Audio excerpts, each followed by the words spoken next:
अस्सलाम वालेकुम। आप देख रहे हैं एक स्पेशल एपिसोड खरा सच का। खरा सच हालांकि तो आता है पीर से जुमेरात आपके लिए, लेकिन आज स्पेशल एपिसोड हो रहा है क्योंकि बाबा जी एक नई साजिश का इल्म हुआ है और वो बड़ी सिंपल है। वो ये है कि पीर के दिन से उन्होंने ख़ास टीम बनाई है।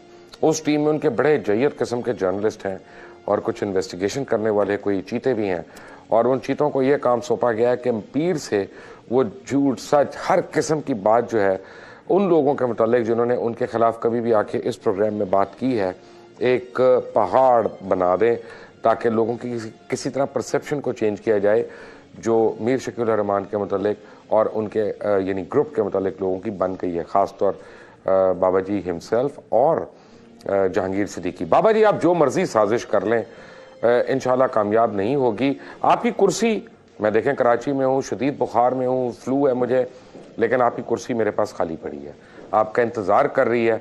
आप प्लीज़ आएँ और अपनी कुर्सी पे बैठें और सवालात का जवाब दें। हो ये रहा है बाबा जी, आपको मैं कर्ज करूं कि आप जितने भी मेरे मुतालिक आके झूठ बोलेंगे मैं आपके मुतालिक उतने ही सच बोलूँगा। मुझे आज ज्वाइन कर रहे हैं लाहौर से आरिफ हमीद भट्टी, ब्यूरो चीफ हमारे। मुझे इस्लामाबाद से हमारे ब्यूरो चीफ ज्वाइन कर रहे हैं जनाब साबिर शाकिर।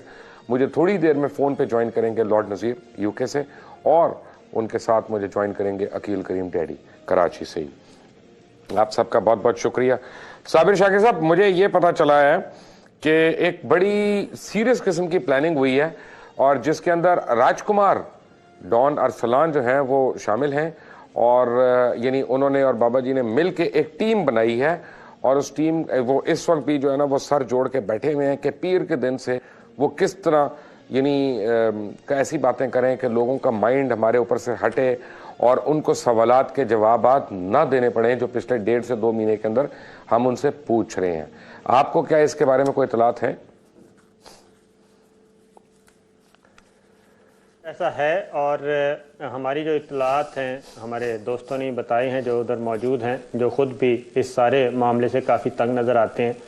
तो अब एक बहुत ही आला दिमाग इकट्ठे हुए हैं और आला दिमागों ने ये फ़ैसला किया है कि अब इसका जवाब दिया जाए।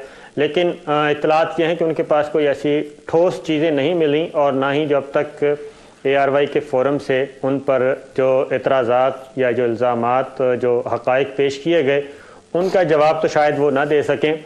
लेकिन एक अमीरुल मुनाफिकीन हैं, उनको ये ज़िम्मेदारी सौंपी गई है कि वो अपने दीगर प्यादों के साथ मिलकर एक इश्तिहार तैयार करें और कुछ कॉलम लिखे जाएं, और जिसमें ARY की इंतज़ामिया को, ARY के ओनर्स को और ARY की जो बढ़ती हुई साख है उसको ख़राब करने के लिए कुछ ऐसी चीज़ें लाई जाएं जो किस्सा पारीना बन चुकी हैं, लेकिन उन्हीं को वो ताज़ा करना चाहते हैं। अभी तक कंफ्यूज हैं, हमारी जो इतलात हैं कंफ्यूज हैं कि इस कैंपेन को कैसे लॉन्च किया जाए और किस हद तक किया जाए और किस से करवाया जाए, कॉलम कौन लिखेगा और इश्तिहार कौन डिज़ाइन करेगा, और ये सारी चीज़ें कौन सामने लेके आएगा। लेकिन जो इस्लामाबाद में जिम्मेदारी दी गई है वो अमीरुल मुनाफिकीन को दी गई है। अरे भट्टी साहब, लाहौर में क्या हो रहा है इस वक्त? बिस्मिल्लाहिर्रहमानिर्रहीम। देखें मुबशर, जब आप लोगों को आईना दिखाएंगे, सच कहेंगे, हकायक पर से पर्दा उठाएंगे, तो जिन लोगों के मसकशुदा चेहरे होंगे, गुनहाने चेहरे होंगे, जो हुकूमतें अपनी मर्जी से चलाते रहे, जो अदलिया को अपनी मर्जी से चलाते रहे, जो फौज को अपनी मर्जी से चलाते रहे, तो वो सीख पा तो होंगे। कोई बात नहीं, जब किसी भी जानवर पर छुरी फेरी जाती है तो आखिर में बहुत ज्यादा तड़पता है। हो सकता है अल्लाह ताला उनको उनके इंजाम की तरफ ले जा रहा हो, और उस इंजाम से बचने के लिए जो एक रब्बुल इज्जत का फैसला है उससे वो टकराने की कोशिश कर रहे हो। साथ से करते रहते हैं छोटी छोटी बातें, तू उसके खिलाफ बात कर, तू उसको बुरा कह, उसको भला कह। ब्लैकमेलिंग उनका शेवा थी, सेवा है, और करता रहे। हमारा फर्ज है, हम फिर भी सच कहेंगे। वो हमारे खिलाफ झूठ बोलेंगे, हम उनके बारे में सच कहेंगे। वो हम पे तोहमतें लगाएंगे, हम उनके बारे में हकायक बताएंगे। वो हमारे चेहरे पे कालक मलने की कोशिश करेंगे, हम उनके चेहरे से कालक उतार के उनका असल चेहरा लोगों को दिखाएंगे। वो अपना काम करेंगे, हम इंशाअल्लाह ताला अपना काम करेंगे। ARY का पॉलिसी एक ही है कि सच कहे, सच लिखे, सच दिखाए। साबिर साहब, आज मैं अदालत में पेश हुआ था और एक केस जो जियो टेलीविजन की इंतजामिया की तरफ से मेरे ऊपर किया गया, तो मैंने वहाँ जब ऑनरेबल जज को ये बताया कि जनाब कराची में ये केस फाइल करते हैं तो मेरा कराची का एड्रेस को शो कर देते हैं, लाहौर में करते हैं तो लाहौर का एड्रेस शो कर देते हैं, इस्लामाबाद में करते हैं तो इस्लामाबाद का एड्रेस शो करते हैं, ताकि हर कोर्ट की जुरिस्डिक्शन किसी तरह उसको बना लें। तो मैंने कहा जज साहब आपको क्या इल्म है इस बात का? तो वो काफ़ी हैरान हुए, कहने लगे कि लेट द प्रोसीडिंग्स बिगिन, मैं फिर देखता हूँ कि ये क्या कर रहे हैं और क्यों कर रहे हैं ऐसा। तो यानी कब तक ये धूल झोंकेंगे लोगों की आंखों में झूठ सच बयान करके? और अब तो लोगों के सामने इनका चेहरा, जैसे भट्टी साहब ने कहा, बेनकाब हो ही चुका है।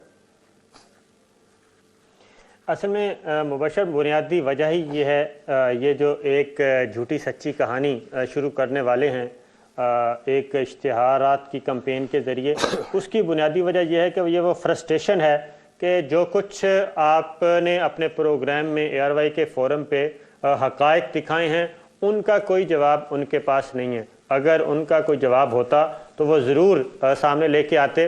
फ्रस्ट्रेशन की दूसरी वजह यह है कि 11 दिसंबर के बाद मैं कहता हूँ कि हकीकी मानों में इंडिपेंडेंट जुडिशरी जो है वो मारिज़ वजूद में आ चुकी है, और अब वो अपने आप को इस हवाले से भी काफ़ी बेयारो मददगार समझ रहे हैं, क्योंकि इस्लामाबाद हाई कोर्ट में आए, इस्लामाबाद हाई कोर्ट ने बिल्कुल मेरिट पे बात की और उन्होंने ऐसा कोई ऑर्डर पास नहीं किया कि जिससे ये साबित होता कि एक मीडिया ग्रुप के साथ जुडिशरी खड़ी है।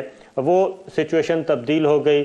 उसके बाद प्रोग्राम, इनके इरादे यही थे और जो पिटीशन में प्रे की गई थी उसमें भी थी कि टीवी चैनल को बंद कर दिया जाए, प्रोग्राम को बंद किया जाए, मुबशर लुकमान को गिरफ्तार किया जाए और न जाने क्या क्या उसमें।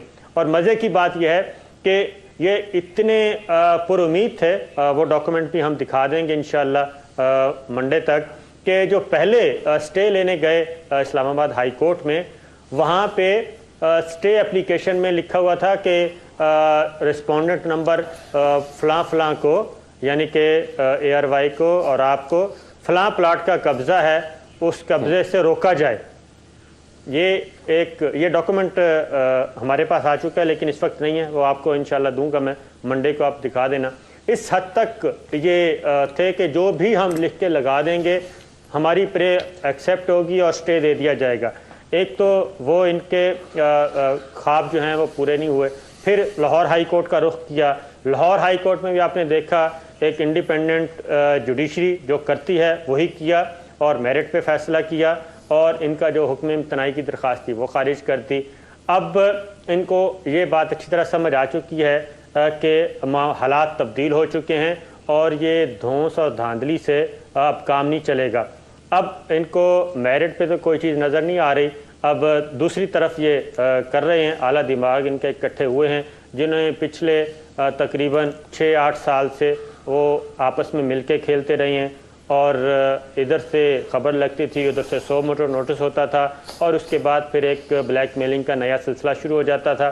बड़े बड़े मामलात, और जो हमारी इत्तलात हैं उसमें यही है कि इफ्तिखार चौधरी साहब भी काफ़ी परेशान हैं, बल्कि थोड़े से शिकायत की उन्होंने कि 11 दिसंबर के बाद अगले ही दिन जो जुडिशरी उनके साथी जज थे उन्होंने अपनी नज़रें फेर ली हैं, और वो जाहिर है जितना भी पिछले 8 साल खेला दोनों ने मिलके खेला, और इसलिए अब वो चीज़ ख़त्म हो रही है, वो चीज़ नज़र नहीं आ रही है। अब आइंदा का वो प्लानिंग कर रहे हैं, सर पर मार रहे हैं कि किस तरीके से खेला जाए। ये सब कुछ उसी का हिस्सा है। बड़ी साहब, बात यह है कि मेरे पास बड़ी मुसद्दिका इत्तलात हैं कि आज FIA के पास भी एक बड़ी सीरियस कंप्लेंट आई है एक हिंदुस्तानी कंपनी की कि बाबा जी को उसमें उन्होंने मुलव्वस करने की बात की है, और काफ़ी सीरियस है वो एलिगेशन है, और ये क्रिमिनल एलिगेशन है, जहाँ पे इनके खिलाफ इतने ठोस शवाहिद मौजूद हैं। हिंदुस्तान टाइम्स की स्टोरी से लेके, इंडियन एक्सप्रेस की स्टोरी से लेके, इनकी पहले की स्टोरियाँ लेके, उसके बाद इनकी जो स्लेंडर कैंपेन्स हैं, चाहे वो कोई बिजनेसमैन हो, स्टॉक ब्रोकर्स हों, या आप समझें कि गवर्नर स्टेट बैंक हो, चेयरमैन SCCP हो, चेयरमैन पैमरा हो, जब कोई इनका काम नहीं करता या जब कोई अपनी जिम्मेदारियां पूरी करना चाहता है तो उसके खिलाफ खबरें जो है वो आना शुरू हो जाती हैं। क्या इस तरह से इस अखबार की या इस इदारे की साख जो है, आप सीनियर सहाफ़ी हैं, आप मुझे बताइएगा कि वो मुतासिर नहीं होगी? हालांकि बहुत से लोग हैं, मैं जिनको ज़ाती तौर पर जानता हूँ इस ग्रुप में, जो इंतहाई यानी अच्छे, मुखलिस और दयानतदार सहाफ़ी भी हैं, और बड़ी नेक नियति से अपना काम करते हैं, लेकिन जब मालिकान का रवैया ऐसा होता है तो क्या पूरे इदारे पे इस तरह एतबार किया जाता है? चल रही थी 2007-8 में, तो मुझे एक बहुत बड़े इदारे के मालिक का फोन आया कि यार आप पीयूजे के प्रेसिडेंट हैं, तो आप आजकल बड़े क्राइसिस में, तो मैंने फंड आपके लिए अलग रख दिया है। तो मैंने कहा सर माफी चाहता हूं, आप क्राइसिस में आप हमसे पैसे ले लें, हम पैसे लेके तरीक नहीं चलाते। मेरा ख्याल है वो हर एक को दरअसल फार सेल समझते हैं, जबकि मेरा ईमान है हर जगह पे अल्लाह के अच्छे बंदे हैं, हर अदारे में अच्छे और पाक बंदे हैं, लेकिन इनका अंजाम पहुंचने वाला है। हम इनसे गुजारिश करते हैं ये हमारे खिलाफ या किसी के खिलाफ भी साजिश करने की बजाय वेज अवार्ड अपने मुलाजमीन को दे दें। खुदा का वास्ता है, मैं तो क्लेम नहीं करता, उधर हजारों आदमी हैं जो बेरोजगारी से खुदकशी कर रहे हैं, जिनको आप सैलरी नहीं दे रहे, आप वेज अवार्ड दे दें। आप जो अदालतों का एहतराम करते हैं ना, वेज अवार्ड उनकी छेड़ है बहुत बड़ी। उनके मुलाजमीन 80 से 95% अब भी कॉन्ट्रैक्ट बेसिस पे है।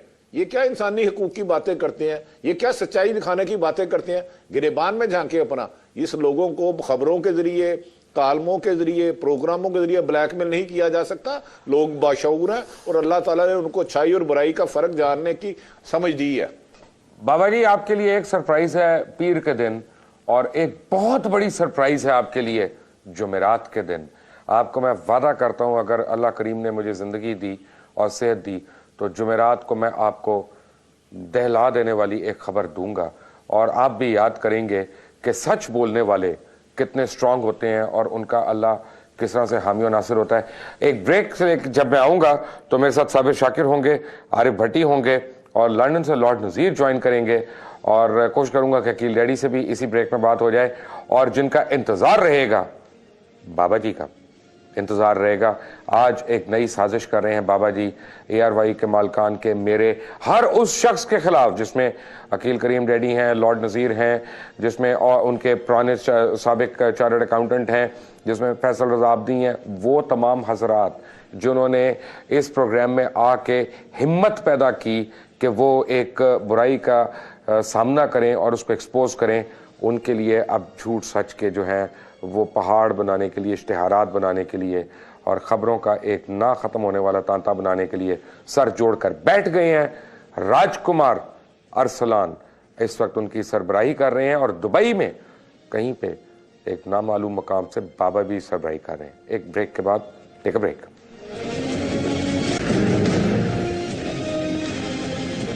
Welcome back from the break. Break पे जाने से पहले आप आरिफ भट्टी की साबिर शाकिर की बातें सुन रहे थे। मुझे ज्वाइन कर रहे हैं लॉर्ड नज़ीर। बाबा जी का शिद्दत से इंतजार है। बाबा जी, आप अपना मौक़िफ़ प्लीज दें आके, और जो है जो भी आप कहेंगे, मैं आपको वादा कर रहा हूं मैं चुप करके सुनूंगा। मैं सिर्फ 4 सवालात आपसे मैं पूछूंगा, और वो सवालात जो करप्शन से मुतल्लिक हैं, बाहर की हुकूमतों से पैसे लेने के मुतल्लिक हैं, अपना एडिटोरियल कंटेंट चेंज करने के मुतल्लिक हैं, और जियो के और जंग के टैक्सेस खाने के मुतल्लिक हैं। वो सवालात जो आपने बैंकों के कर्जे दबा के रखे हुए वापस नहीं कर रहे या रीशेड्यूल कराने की कोशिश कर रहे हैं, उनके मुतल्लिक हैं। जाहिर सवालात हैं, आप मुझे कह दीजिएगा कि तुमने इस पर दोबारा से सवाल नहीं करना, मैं नहीं करूंगा। प्लीज उनके जवाब ना सिर्फ मुझे चाहिए बल्कि अब पूरी आवाम को भी चाहिए। मुझे ज्वाइन किया लंदन से लॉर्ड नज़ीर ने। लॉर्ड साहब अस्सलाम वालेकुम। वालेकुम सलाम जी। लॉर्ड साहब, आपने ब्रेक पे जाने से पहले बातें सुनी आरिफ हमीद भट्टी की, साबिर शाकिर की, आप क्या ऐड करेंगे? भट्टी साहब ने बड़ी खूबसूरत बात की थी, जो सैलरीज के हवाले से जो वर्कर्स हैं किसी भी अदारे के, उनको एक तो लिविंग वेज जो है वो मिलनी चाहिए, लेकिन उससे भी ज्यादा इम्पोर्टेंट बात यहाँ पे बरतानिया में एक अखबार जो बड़ा पुराना अखबार है, जंग न्यूज़पेपर, आपको पता है, और जियो जंग ग्रुप यहाँ पे तकरीबन 40 साल से है। मेरी इत्तला के मुताबिक वो जितने भी उनके रिपोर्टर, ब्यूरो चीफ्स जितने भी हैं, उनमें से सिर्फ 4 लोग हैं जिनको मिनिमम किस्म का एक्सपेंसेस दिया जाता है, सैलरी किसी को नहीं मिलती। और कुछ ऐसे लोग उनके वो हेड ऑफिस के लिए भी रिपोर्टिंग करते हैं जिनको तनख्वाह नहीं मिलती। यहाँ का कानून ये कहता है, देखिए कानून ये कहता है कि हर वो आदमी जो किसी के बुक्स पे वो काम करता है तो उसको मिनिमम वेज जो है वो 6 पाउंड गालबन तकरीबन पर आवर होती है, वो उनको देनी पड़ती है, वरना ये क्रिमिनल एक्ट है। बाय द वे, क्योंकि अभी मैं इस हवाले से कंसल्ट कर रहा हूँ लॉयर्स के साथ, क्योंकि मैंने सिलेक्ट कमेटी के चेयरमैन को भी कहा है कि भाई एक अदारे के जो वर्कर्स हैं अगर वो सोशल सिक्योरिटी क्लेम करते हैं तो मैं अगर टैक्स पेयर क्यों पे कर रहा हूं उनकी सैलरीज के लिए कि वो उनको तनख्वाह नहीं मिल रही, वो उनको ब्यूरो चीफ लिखा जाता है, वो उनके काम करते हैं बेचारे, या तो फिर वो अपने पैसे कलेक्ट करें लोगों से जहां पे वो खबरें लिखते हैं। लेकिन मेरे ख्याल में भट्टी साहब ने एक बड़ी खूबसूरत बात की थी, वो कि ये जो हुक्मरानी है ये सिर्फ अल्लाह सुब्हान ताला की फॉरएवर है। अगर आप बरतानिया में देखें दुनिया के सबसे, मैं समझता हूं कि फ्री। लॉर्ड साहब का राब्ता मुनक़ता हो गया, मैं इतनी देर में कोशिश करता हूँ उनसे दोबारा राब्ता हो। साबिर शाकिर साहब, बात यह है कि ये साजिशों का सिलसिला कब तक चलता रहेगा, ये खसियानी बिल्ला कब तक खंबा नोचता रहेगा, हकाइक का सामना करे। अदालतों में तो हर जगह हमें रेस्ट्रेनिंग ऑर्डर देते हैं कि इनको बोलने से बंद किया जाए, इनको बोलने से बंद किया जाए, प्रोग्राम बंद किया जाए।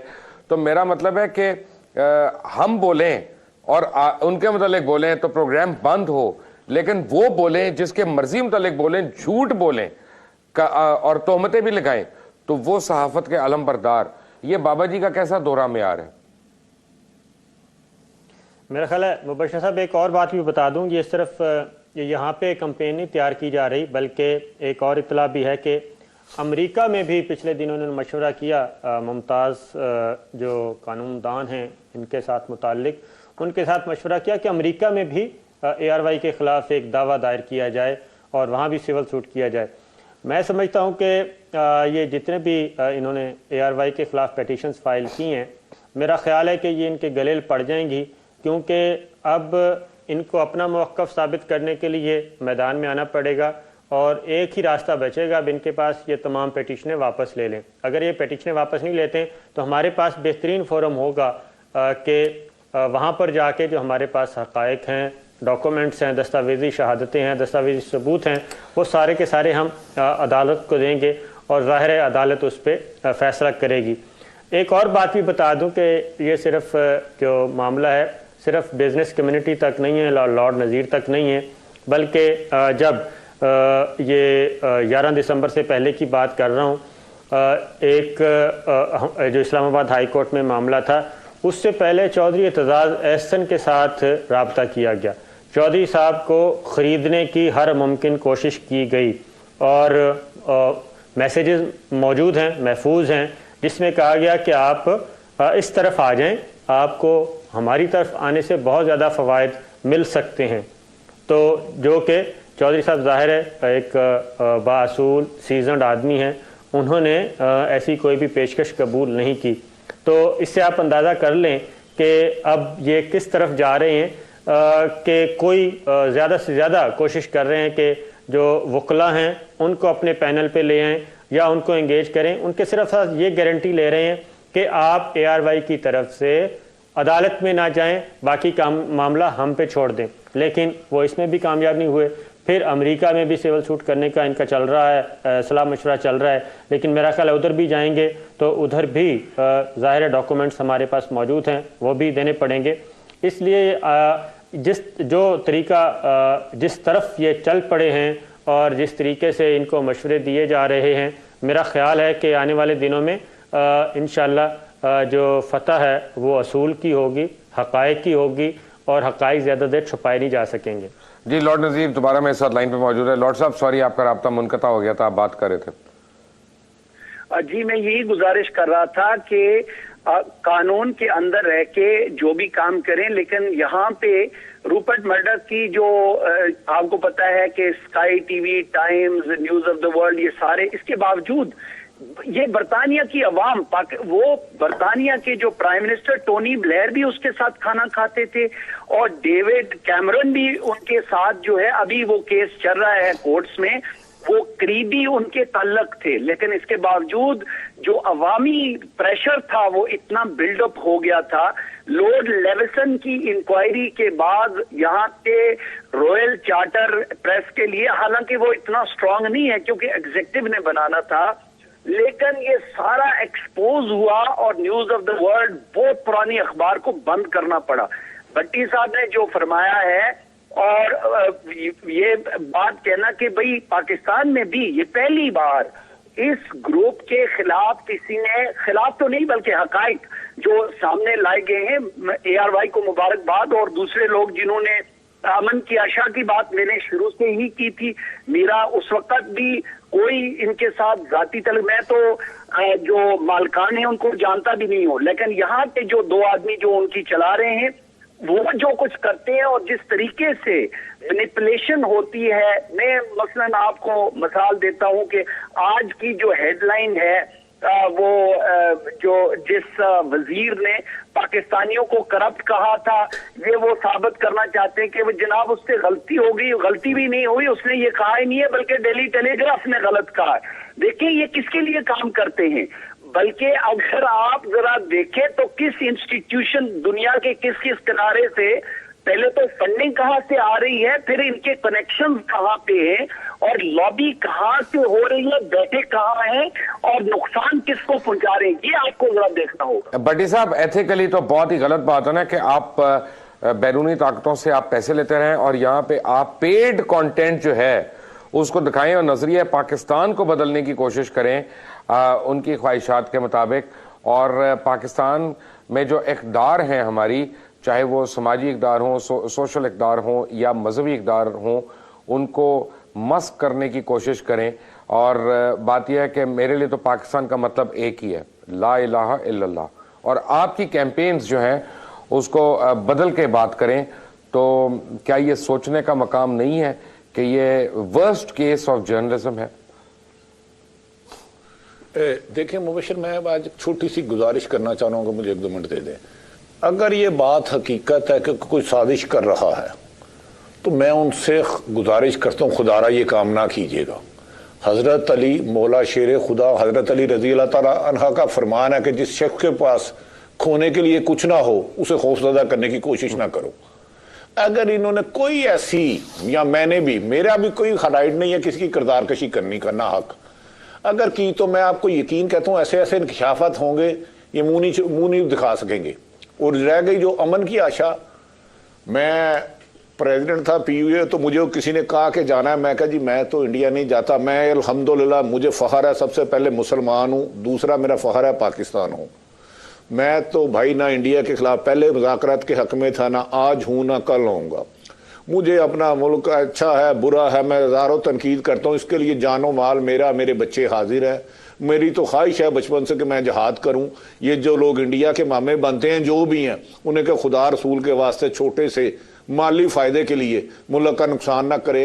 ये मुल्क आपका है, ये मुल्क आपको कायदे आज़म ने कौम बनाने के लिए दिया है, इसे नोटें बनाने वाली मशीनें ना बनाएं, इसको साजिशों की बजाय हकायक पर चलाएं, लोगों के उनके हुकूक बताएं, लोगों को बताएं सच क्या है, ना ये कि हर अदारे को अपनी ख्वाहिश के मुताबिक चलाना।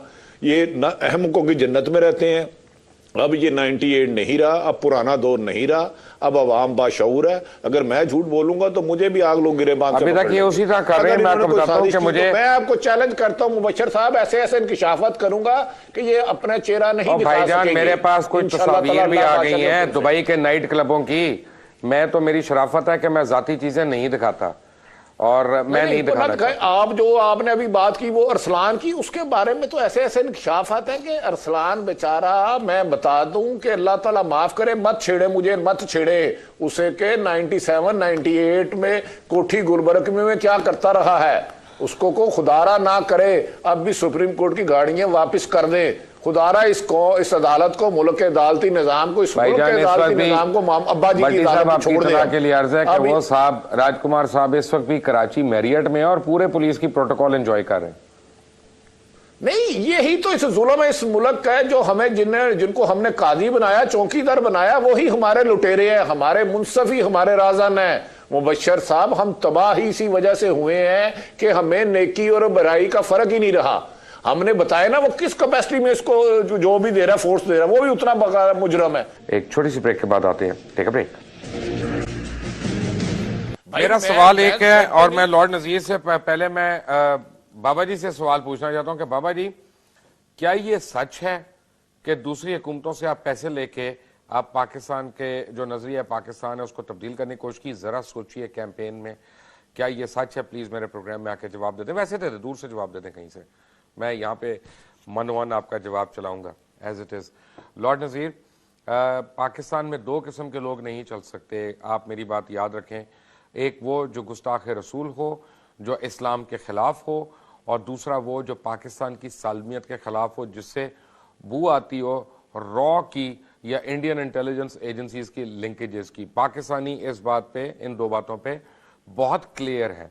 अब मुझे ये बताएं, क्या ये सही है कि वहां पे इंग्लैंड के अंदर काफी लोग अब जो है वो इस बात का बेड़ा उठाने लगे हैं कि मीर शकील रहमान के ऊपर मुख्तलिफ नौइयत के मुकदमात करें, क्योंकि बकौल उनके साथ भी बहुत बड़े बड़े फ्रॉड हुए? अब देखें जी, मुझे ये पता है कि काफी कंसल्टेशंस हो रही हैं। मैं भी एक दो लॉ फर्म से, बड़े सीनियर लॉ फर्म से कंसल्ट कर चुका हूं, और उसकी वजह एक तो ये है कि मैंने जो पार्लियामेंट्री क्वेश्चंस और जो सेलेक्ट कमेटी को सवालात उठाए हुए हैं और रेगुलर उठा रहा हूं, बल्कि जिस तरह पहले भी आप फरमा चुके हैं, ये यानी पर्सनलाइज किस्म की गंदी हरकतें इनके एक दो आदमी कर रहे हैं।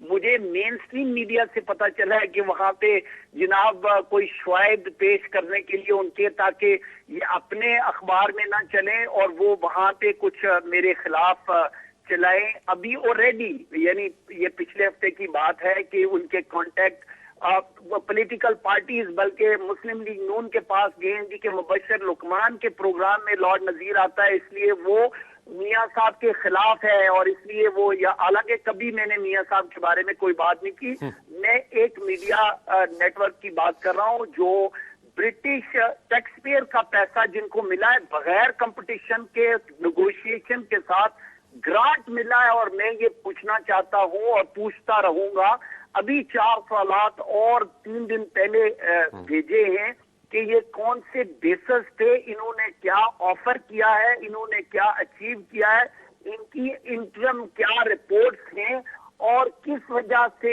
एक ग्रुप को पैसे दिए गए हैं और किसी और को नहीं। और क्या आप बता सकते हैं कि एजुकेशन प्रोग्राम पाकिस्तान में है, लेकिन उसकी एडवर्टाइजमेंट अमेरिका और बरतानिया में चल रही है, उससे पाकिस्तान की एजुकेशन प्रोग्राम का क्या फायदा पहुंच रहा है, और लोगों के ज़हनों की तब्दीली की बात जो आपने फरमाई है वो किस तरह हो रही है। ये सारे सवालात यहाँ पे लीगल कोर्ट में बेसिस बन रहा है कि लॉन्ग टर्म ये। और मैं आपको बताऊं, रियली जो लोग ये समझते हैं कि शायद पाकिस्तान में थ्रेट करके कानूनी या किसी कोर्ट की, और वो अपने प्रेशर से, पता नहीं एक चीफ जस्टिस को उन्होंने जो अपने साथ मिलाया था और जो भी, और वो किसी और को, ये बड़ी, देखिए अल्हम्दुलिल्लाह मैं हाउस ऑफ लॉर्ड का मेंबर फॉर लाइफ हूँ, मैं कोई कंस्टिट्यूंसी में नहीं जाता हूँ, अपना काम विद इन लॉ करता हूँ। और अगर कोई ये समझे कि मुझे वो इस तरह ब्लैकमेल करके मेरा मुंह बंद करवाएंगे, इंशाल्लाह जब तक जिंदा हूँ अपनी हक की बात करता रहा हूँ। 2-3 जो पहले मैंने काम किए उसका एग्जाम्पल देखने कहाँ तक पहुंचा है, इंशाल्लाह ये भी आखिर तक पहुंचेगा। मैं आप लोगों को बताता चलूं कि एक बड़ी गहरी साजिश हो रही है, जो कि बाबा जी मीर शकील रहमान साहब जो हैं उसके मास्टरमाइंड हैं। कोलैबोरेशन जो है वो डॉन राजकुमार उनकी कर रहे हैं। 5 लोगों की एक टीम बनाई गई है, और उस टीम को यह कार्य खैर सौंपा गया है कि वो पीर के दिन से हर उस शख्स के खिलाफ जो बाबा जी या इनके ग्रुप के ऊपर या इनकी गलत कार्यों को हाईलाइट करते हैं या उनके मतलब जिक्र करते हैं, उनके मतलब एक स्पेशल इश्तिहार डिज़ाइन करके लगाया जाए पहले, और फिर खबरें और कॉलम्स का और प्रोग्राम्स का एक ना ख़त्म होने वाला सिलसिला शुरू किया जाए, ताकि जो लोगों में शऊर पैदा हो रहा है सवाल पूछने का कि क्या मीडिया का कोई ग्रुप वाकई ब्लैकमेलिंग कर रहा है या नहीं कर रहा, उसको किसी तरह चुप कराया जा सके। क्योंकि अपने अकाउंट्स ये नहीं दिखा सकते, ये नहीं दिखा सकते कि कितना टैक्स खाया है, ये नहीं दिखा सकते कि कितने बैंकों के कर्जे हड़प किए हैं, ये नहीं दिखा सकते कि कितने कर्जे लेने के लिए एक ही कोलेट्रल है। साबिर शाकिर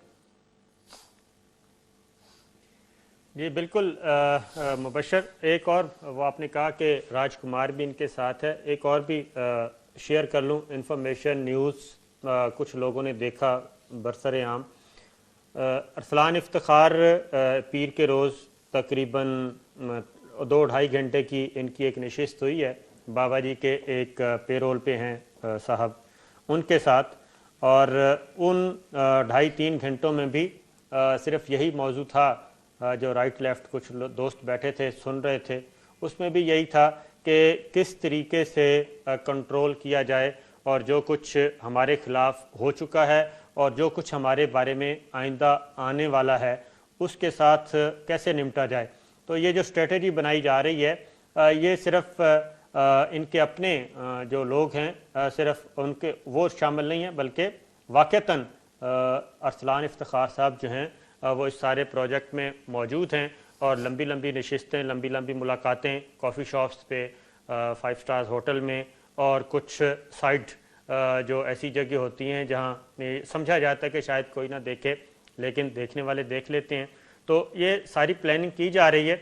और अभी तक ये मैं बता दूं कि जो लाहौर में एक साहब को जिम्मेदारी दी गई थी वो तो काफ़ी अर्सा पहले दी गई थी, लेकिन अभी तक वो इसमें कोई कामयाब नहीं हो सके कि काउंटर स्ट्रेटजी क्या होनी चाहिए।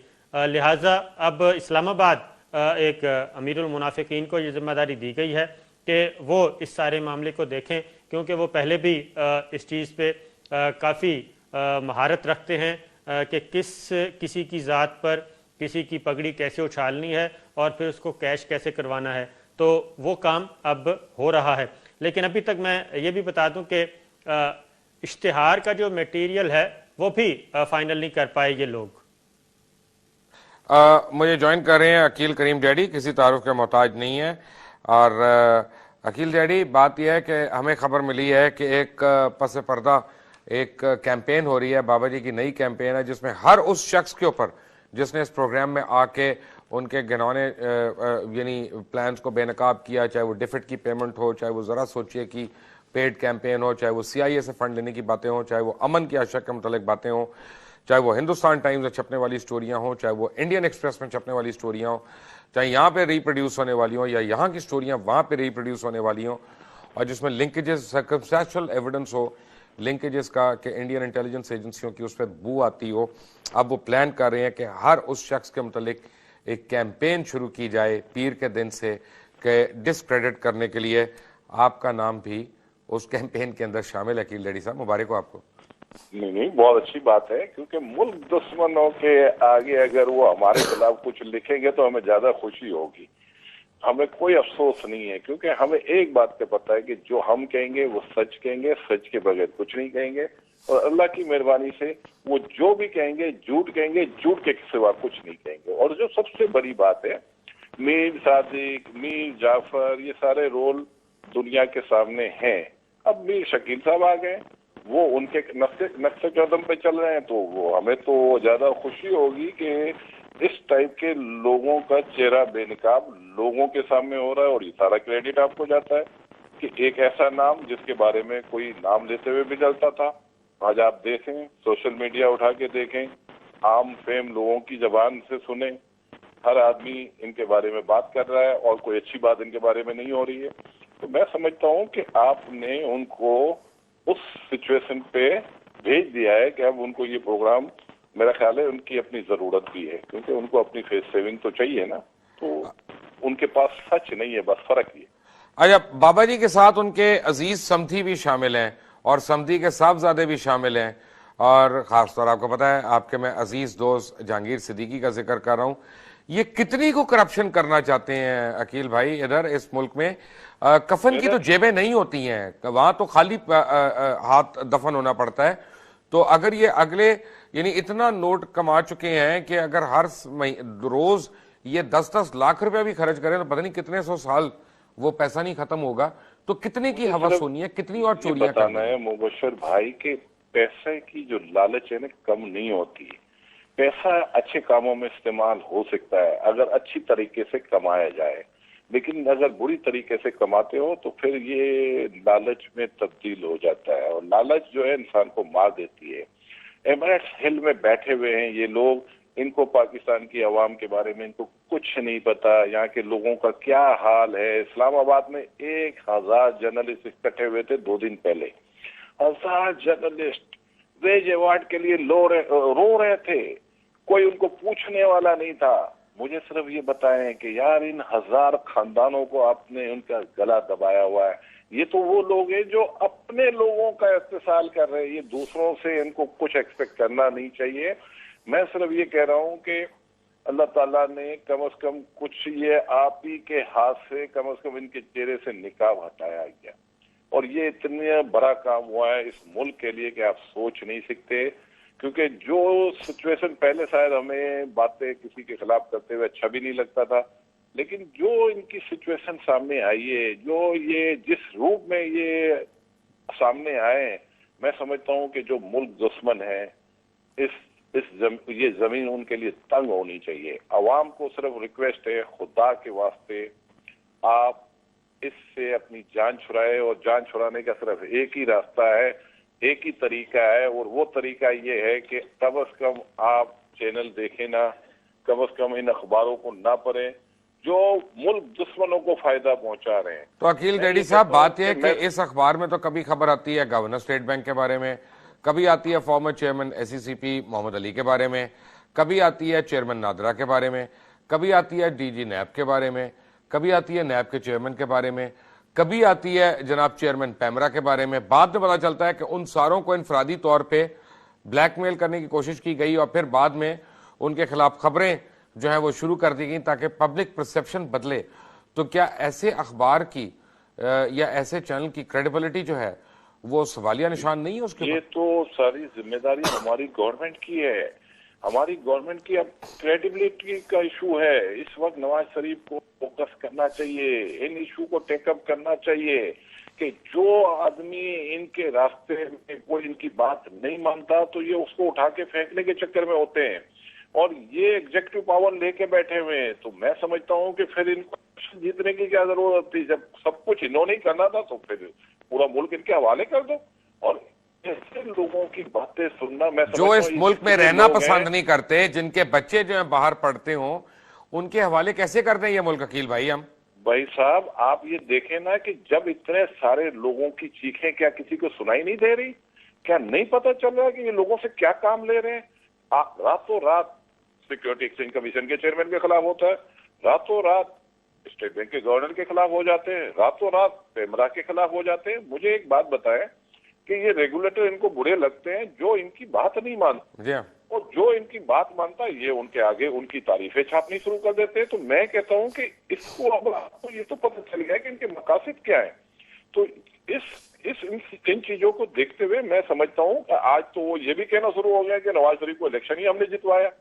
अब मुझे ये बता दें कि ये इस टाइप की बातें करने वालों की क्या गुंजाइश है? ये तो इस गवर्नमेंट की अपनी क्रेडिबिलिटी का इशू बन गया है कि इस टाइप के लोगों को कैसे ये प्रमोट करते हैं। मेरा ये ख्याल है कि इनके वैसे तो चेहरे बेनकाब हो गए, अब थोड़ा बहुत अगर पर्दा रह गया तो उसको भी उठा देना चाहिए। अकील डैडी आपका, लॉर्ड नजीर आपका, आरिफ भट्टी और साबिर शाकिर आप सबका बहुत बहुत शुक्रिया। चलते चलते नाजरीन आपको बताऊं, एक साजिश बेनकाब हुई है जो ARY को जिसकी इतलात मिली, और वो ये है कि एक थिंक टैंक बनाया गया है जो खुद मीर शकील रहमान जिसकी सरबराही कर रहे हैं, और उनकी मुशावरत देने के लिए वहाँ पे राजकुमार अरसलान जो हैं वो बराह रास्त दे रहे हैं। 5 लोगों का, जिनमें एक बड़े ऐसे सहाफ़ी मौजूद हैं जो अपनी झूठी खबरों के लिए मशहूर हैं और झूठे कॉलम्स के लिए, वो भी उसमें शामिल हैं, और वो सारे प्लान करें किस तरह से जो है इश्तिहारात बनाए जाएं दूसरी सिटीजन्स की जानिब से या ऐसी तंजीमों की जानिब से कि वो आएँ और वो छपे जाएं फ्रंट पेज पे, और जिनसे स्याही मलने की कोशिश की जाए उन अवामिल के ऊपर जो उनके अज़ाइम को या नाकर्दा अज़ाइम को बेनकाब कर रहे हैं, और फिर ना ख़त्म होने वाला एक ऐसा सिलसिला शुरू किया जाए जिसमें लोगों की ज़ाती ज़िंदगियों के ऊपर हमले करके उनको ख़राब करने की या चुप कराने की कोशिश की जाए। पिछले कुछ दिन में मुझे भी बदलने की कोशिश की गई, और मुझे डराने धमकाने की भी कोशिश की गई, और चमकारने की भी कोशिश की गई। अल्हम्दुलिल्लाह मैं आज भी प्रोग्राम कर रहा हूँ पीर के दिन और जुमेरात के दिन। बाबा जी आपके लिए 2 बहुत बड़ी बड़ी सरप्राइजेस हैं। बाबा जी की कुर्सी यहाँ पे मौजूद है, आप जब आना चाहें आएँ। और मुझे पता चला पिछले कुछ दिन से आपने नाइट क्लबों में जाना छोड़ दिया। इतनी नींदें ना उड़ाएं अपनी, इतना परेशान ना हो, मैं नाइट क्लबों का जिक्र नहीं करूँगा। अंटिल मंडे अल्लाह हाफिज़।